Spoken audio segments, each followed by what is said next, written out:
Hello students, स्वागत है आपका बायोलॉजी क्लासेज में। हमारा 24 चैप्टर मानव परिसंचरण तंत्र या मानव रक्त परिसंचरण तंत्र चल रहा था। इसका आज हम लेकर आए हैं सेकंड पार्ट। फर्स्ट पार्ट में हमने परिसंचरण तंत्र क्या होता है, कितने प्रकार का होता है, मानव में रक्त का संगठन किस प्रकार है, आरबीसी, डब्ल्यूबीसी और प्लेटलेट्स की पूरी जानकारी हमने फर्स्ट पार्ट में जो है देखी। तो जिन्होंने भी वो वीडियो नहीं देखा है तो पहले उस वीडियो को देखें। उसके बाद सेकंड पार्ट में आज हम लेकर आए हैं आपके लिए, जो कि अगेन महत्वपूर्ण और कॉमन टॉपिक है जो आपने पहले भी पढ़ा है और इस बार फिर आप अच्छी तरह से इसको समझेंगे ताकि कोई भी क्वेरी आपकी नहीं रहे।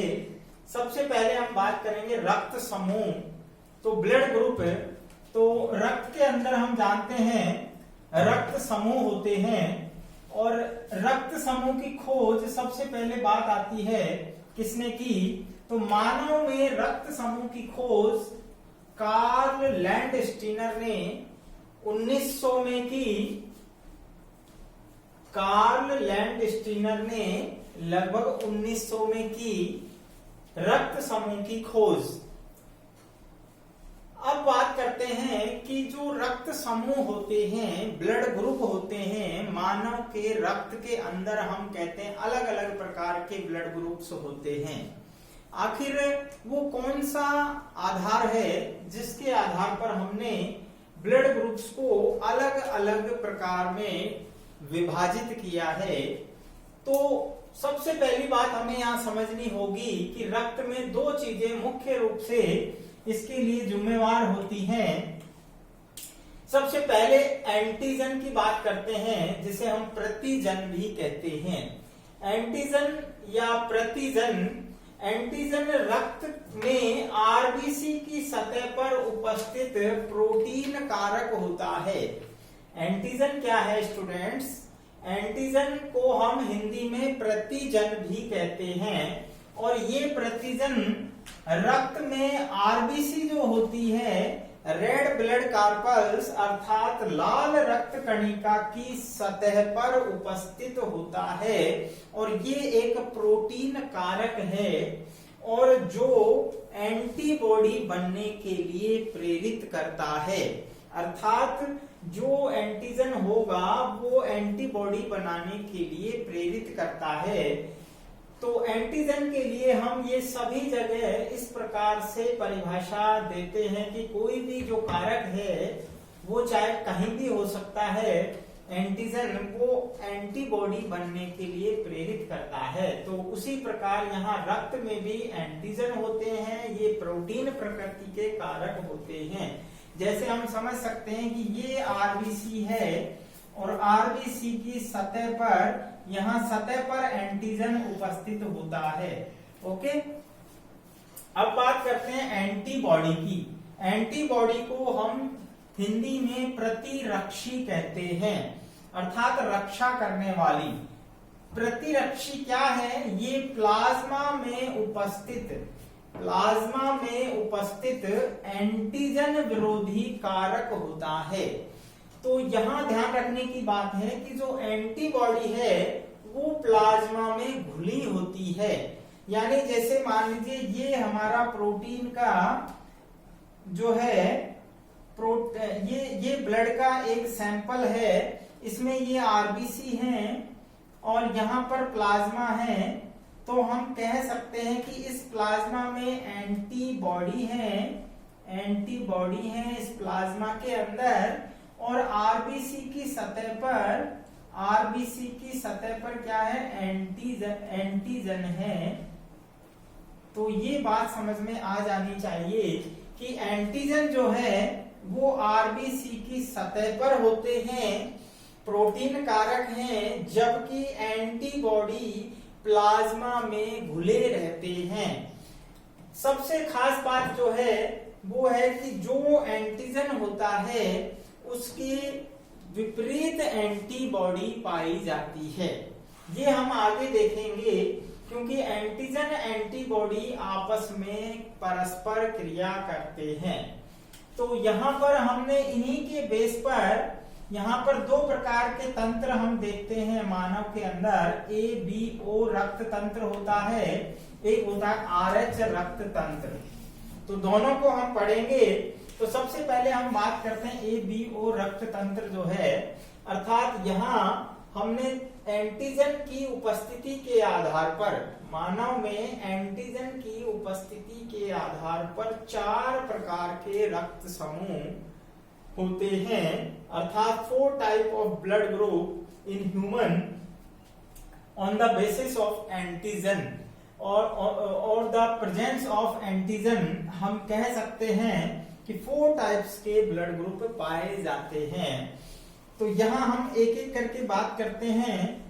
सबसे पहले A blood group, B blood group, ABO जिसे हम शून्य वर्ग भी कहते हैं। तो 4 प्रकार के ब्लड ग्रुप हैं जिनको यहाँ हमने एक टेबल के आधार पर बताया है, और इस टेबल को स्टूडेंट्स यहाँ पर अच्छी तरह से हमें समझना है, क्योंकि इस टेबल के आधार पर ही हमारे जितने भी क्वेश्चंस इस टॉपिक से बनेंगे वो सारे यहाँ पर सॉल्व होंगे। इसलिए इस टेबल को हर एक स्टूडेंट्स को बनाना है अपनी बुक में, नोटबुक के अंदर, और उसको समझना है। और ये टेबल आपको पहले भी हमने बताई है, 11वीं क्लास में भी पढ़ चुके हैं, लेकिन यहाँ इसको फिर से अपन को, चूंकि बोर्ड में यहाँ से क्वेश्चन जरूर अपन को मिलेगा। तो सबसे पहले यहाँ पर हम देखते हैं, टेबल में हमने कॉलम बनाए हैं। पहले कॉलम में हमने लिया है रक्त समूह, blood group, okay. Next column जो है उसमें लिया है रक्त में उपस्थित एंटीजन, ओके। नेक्स्ट जो है प्लाज्मा में उपस्थित एंटीबॉडी। फिर हमने लिया है निम्न से रक्त ले सकता है, यानी कौन कौन से जो हैं जो ब्लड ग्रुप्स हैं जिनसे रक्त ले सकते हैं और किन को हम रक्त दे सकते हैं। तो ये पूरा यहाँ पर जो है संक्षिप्त में जो है टेबल के माध्यम से हम पूरा इसको समझ सकते हैं ब्लड ग्रुप को। तो सबसे पहले अपन बात करते हैं ब्लड ग्रुप A की। तो A ब्लड ग्रुप जो है उसको हमने नाम दिया है उसमें उपस्थित एंटीजन A की उपस्थिति के आधार पर, अर्थात जिसमें A ब्लड ग्रुप है, जिसमें A एंटीजन उपस्थित है उसका ब्लड ग्रुप हुआ A। जिसमें एंटीजन B है उसका ब्लड ग्रुप हुआ B। जिसमें एंटीजन A और B दोनों हैं, ध्यान रखना A और B दोनों एंटीजन हैं, उसे हमने नाम दिया AB ब्लड ग्रुप। लेकिन जिसमें कोई भी एंटीजन नहीं है, अर्थात एंटीजन अनुपस्थित है, एब्सेंट है, उसे हमने O ब्लड ग्रुप या हम कह सकते हैं शून्य वर्ग कहते हैं। शून्य इसलिए अर्थात इसमें कोई एंटीजन उपस्थित नहीं है। तो ये चीज समझ में आ जानी चाहिए कि जो हमने नाम दिए हैं ब्लड ग्रुप्स के, जो हमने वर्गीकरण किया है ब्लड ग्रुप का, वो on the basis of antigen, अर्थात एंटीजन A है तो ब्लड ग्रुप A, जिसमें एंटीजन B है तो ब्लड ग्रुप B, जिसमें एंटीजन दोनों हैं तो AB, जिसमें कोई नहीं उसको शून्य या O ब्लड ग्रुप कहते हैं। अब इसके बाद आगे चलते हैं हम। देखिए यहाँ से A ब्लड ग्रुप में कौन सी एंटीबॉडी पाई जाती है। एंटीजन A है तो एंटीबॉडी B। जब B ब्लड ग्रुप की बात करते हैं तो एंटीबॉडी इसके अंदर A। एंटीबॉडी को हमने स्मॉल लेटर से रिप्रेजेंट किया है, जबकि एंटीजन को कैपिटल लेटर से, ओके। जब हम AB ब्लड ग्रुप की बात करते हैं तो यहाँ पर दोनों एंटीजन है लेकिन एंटीबॉडी कोई नहीं है, ठीक है। जब हम ब्लड ग्रुप O की बात करते हैं तो यहाँ एंटीजन कोई नहीं है लेकिन एंटीबॉडी दोनों ही उपस्थित होती हैं। तो यहाँ से एक बात क्लियर है कि जिसमें एंटीजन दोनों हैं तो उसमें एंटीबॉडी नहीं होगी, क्योंकि अगर एंटीबॉडी होगी तो हमने कहा एंटीजन एंटीबॉडी आपस में रिएक्ट करते हैं तो समूहन की क्रिया हो जाती है। तो यहाँ आगे हम देखते हैं कि ब्लड ग्रुप किसको दे सकते हैं और किससे लिया जा सकता है। कई बार हम बात करते हैं कि जब व्यक्ति को कई दुर्घटना या किसी कारण से, किसी बीमारी के वजह से या किसी सर्जरी की वजह से अगर ब्लड की आवश्यकता पड़ती है तो हम ब्लड को बिल्कुल जांच करके और उसको पहचान करके ही ब्लड को हम ट्रांसफर करते हैं, किसी अन्य व्यक्ति को दिया जा सकता है। तो किस किस को दिया जा सकता है? अगर मान लो किसी का ब्लड ग्रुप ए है तो वो रक्त किससे ले सकता है? ए से ले सकता है और ओ से ले सकता है। ठीक है, जब देने की बात आती है तो वो ए को दे सकता है और ए बी को भी दे सकता है। ब्लड ग्रुप बी वर्ग की बात करें तो वो ले सकता है, किससे ले सकता है? बी से ले सकता है, सेम ब्लड ग्रुप है, और ओ से ले सकता है। लेकिन जब देने की बात आती है तो वो बी को दे सकता है और ए बी को दे सकता है, यानी अपने सेम ब्लड ग्रुप को दे सकता है और ए बी को दे सकता है। जब हम ए बी ब्लड ग्रुप की बात करते हैं तो वो देखिए ए बी और ओ अर्थात सभी से रक्त ले सकता है। जिसका ब्लड ग्रुप ए बी है वो सभी ब्लड ग्रुप वाले समूह से रक्त ले सकता है। लेकिन जब देने की बात आती है, डोनेट करने की बात आती है, तो केवल ए बी अर्थात केवल ए बी को ही ये दे सकता है। जब हम ओ ब्लड ग्रुप की बात करते हैं तो वो केवल ओ से रक्त ले सकता है, जबकि देने की जब बात आती है तो ओ ब्लड ग्रुप वाला सभी ए बी और ओ अर्थात सभी ब्लड ग्रुप्स को ब्लड दे सकता है। तो स्टूडेंट्स ये चार्ट जो है, टेबल आपको समझ में आ गई होगी। यहां से जो हमारा निष्कर्ष निकल के आता है वो यहाँ पर हम देखते हैं। सबसे पहला पॉइंट कि सात्विक दाता रक्त समूह कौन है। यहां से क्वेश्चन बनता है कि यूनिवर्सल डोनर ब्लड ग्रुप कौन है, वो है O, that is O group या शून्य वर्ग, अर्थात शून्य वर्ग का जो ब्लड ग्रुप है वो यूनिवर्सल डोनर होता है, यानी वो सभी को दे सकता है। तो हमने यहाँ बात की, देखो वो रक्त सभी को दे सकता है, सभी को दे सकता है। ओके, जब हम बात करते हैं यूनिवर्सल रिसेप्टर ब्लड ग्रुप यानी सार्वत्रिक ग्राही रक्त समूह, सार्वत्रिक ग्राही रक्त समूह जो है वो कौन सा है? वो है A B, that is A B, अर्थात ये सभी से रक्त ले सकता है। तो यहां से दो चीजें निकल कर आती है कि हम कहते हैं कि यूनिवर्सल डोनर जो है ब्लड ग्रुप होगा ए, जिसे हम शून्य वर्ग भी कहते हैं, जबकि यूनिवर्सल रिसेप्टर ब्लड ग्रुप होगा ए बी। तो यहाँ ये चीज जो क्वेश्चंस है वो हमारे सीधे सीधे बनते हैं। और इसके बाद नेक्स्ट जो हमारा टॉपिक आता है वो है एंटीजन एंटीबॉडी प्रतिक्रिया या अनुक्रिया भी कहते हैं। तो एंटीजन एंटीबॉडी प्रतिक्रिया और अनुक्रिया को हम यहाँ पर इस चित्र के माध्यम से भी समझेंगे, जो रेखा चित्र बनाया है आपको। सबसे पहली बात तो हम ये बात जान लें कि अभी हमने बात की कि एंटीजन और एंटीबॉडी, प्रत्येक एंटीजन एक विशेष एंटीबॉडी से रिएक्शन करता है, अर्थात प्रत्येक एंटीजन एक विशेष एंटीबॉडी से अनुक्रिया करता है। इसी को हम एंटीजन एंटीबॉडी प्रतिक्रिया या अनुक्रिया कहते हैं।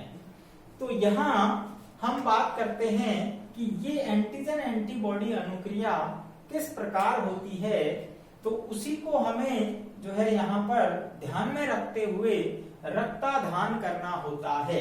यहाँ पर एक हमारे पास टर्म आती है रक्ताधान। आपसे पूछा जाता है रक्ताधान क्या होता है, तो रक्ताधान का मतलब होता है रक्त का आदान प्रदान, अर्थात हमें जब भी रक्त लेने की जरूरत पड़ती है या हमें देने की जरूरत पड़ती है तो हम उस क्रिया को रक्ताधान कहते हैं। अब इस रक्ताधान को करते समय या रक्त ट्रांसफर करते समय हमें इस एंटीजन एंटीबॉडी प्रतिक्रिया को ध्यान में रखना होता है। तो यहाँ हम इस चित्र के माध्यम से बहुत ही आसान तरीके से समझ सकते हैं।